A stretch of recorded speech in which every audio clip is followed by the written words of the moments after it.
안녕하세요, 뉴스반장입니다. 어제도 오늘도 아마 내일도 계속될 친일 족벌 언론 조선일보의 개소리, 언제나 그렇듯 말도 안 되는 논리와 억지 주장으로 정부 비판을 쏟아내고 있는데요.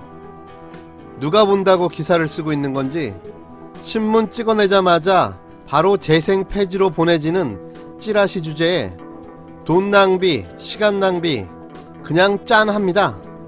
이제는 어떤 영향력 하나도 미치지 못하는 언론 아닌 언론, 찌라시 아닌 찌라시가 되어버린지라 단지 오늘도 이런 개소리, 뻘소리로 기사를 썼구나, 역시 대단한 친일족벌 기레기 집단이네, 그 이상도 없고 그 이하만 있을 뿐이죠.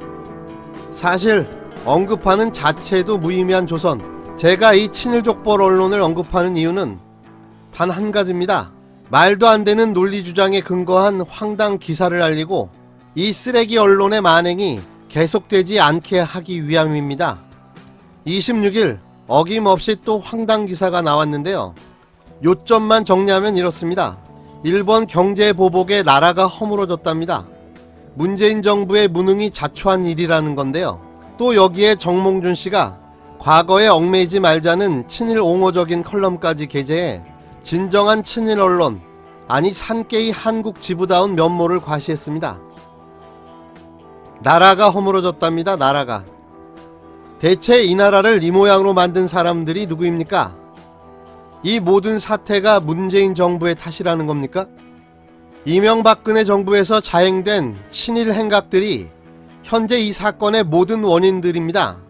그 원인들을 다 묻어버리고 이제 와서 문재인 정부를 탓하는 겁니까? 그 당시 조선일보는 무엇을 했습니까? 당신들이 쓴 기사를 한번 찾아보시기 바랍니다. 입이 10개라도 할 말이 있을까요?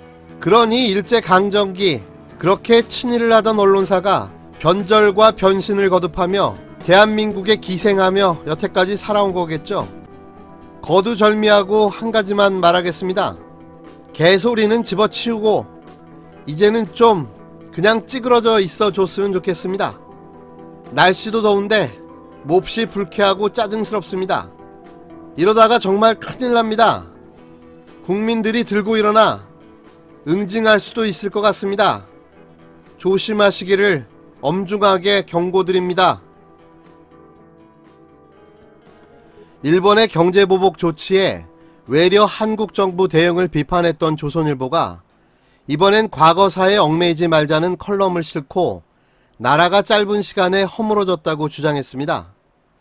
최보식 조선일보 선임기자는 26일자 한 번도 경험해보지 못한 나라라는 제목의 컬럼에서 우리는 우리 위주대로 보고 싶은 대로 보고 말하고 싶은 대로 말하지만 일본도 자신의 위치에서 우리를 쳐다보고 있다는 점을 놓쳐서는 안 된다면서, 하지만 대통령을 필두로 청와대와 여권에서는 이수신 12척 배, 주창가, 쫄지 말자는 등 대일 항쟁에 북을 치고 있다. 자신의 무능과 무대책으로 자초해놓고 너무 당당하게 국민들에게 희생을 요구하는 것이 아니냐라고 힐난했습니다. 일본이 과거사 문제에 진심으로 사죄하지 않고 도발과 망언을 반복하는데도 경제를 위해 과거 문제로 일본을 문제 삼지 말자는 주장을 폈는데요. 그는 물론 과거 식민지 지배에 관한 일본 정부의 인식과 태도에 문제가 많다, 이는 우리가 고칠 수 없고 일본 스스로 깨달아야 한다면서 과거 시절의 유물이 결코 자유민주주의와 시장경제라는 핵심 가치를 포기할 만큼 중요할 순 없다고 주장했습니다.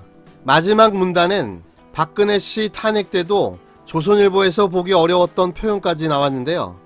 최 기자는 이 시점에 중국, 러시아 군용기가 우리 영공을 침범하자 경고 사격까지 했다. 문 대통령은 취임사에서 한 번도 경험하지 못한 나라를 만들겠다고 말했다며 나라가 이렇게 짧은 시간에 허물어질 수 있다는 것을 난 지금까지 경험하지 못했다고 했습니다. 아울러 이날 조선일보 지면엔 정몽준 아산정책연구원 명예이사장의 컬럼도 실렸는데요. 우리는 일본과 어떤 전쟁을 벌일 것인가 라는 제목만 보면 일본의 부당한 수출 규제 조치에 한국 정부가 단호히 대응해야 하는 말로 짐작되지만 내용은 정반대였습니다. 정 이사장은 이 칼럼에서 미국과 일본도 과거의 악연과 악감정을 딛고 동맹의 관계로 이제는 한 팀이 되었다는 사례를 강조하며 과거사에 얽매이지 말고 국가 대 국가 관계로 일본과 협력과 경쟁을 해나가야 한다고 주장했습니다. 정 이사장은 역사를 잊은 민족에게는 미래가 없다. 하지만 역사에만 매달린 민족에게도 미래는 없다라면서 역사를 삼키자는 게 아니다. 우리가 세계 10위권 경제 대국이 된 것은 우리의 지혜와 노력 덕분이다. 하면 된다는 자신감으로 전 세계에 나아가 다른 나라와 경쟁한 덕분이라고 강조했습니다. 이어 지금 우리가 선택해야 할 전쟁 형태는 역사 전쟁이나 무역 전쟁이 아니다. 우리 내실을 다져서 어떤 상황에서도 우리의 평화와 번영을 지킬 수 있는 자신과의 전쟁이다라는 막연한 주문으로 끝을 맺었습니다. 일본의 경제 보복 조치에도 하면 된다는 자신감만 있으면 된다는 얘기인데요. 참 황당한 주장입니다.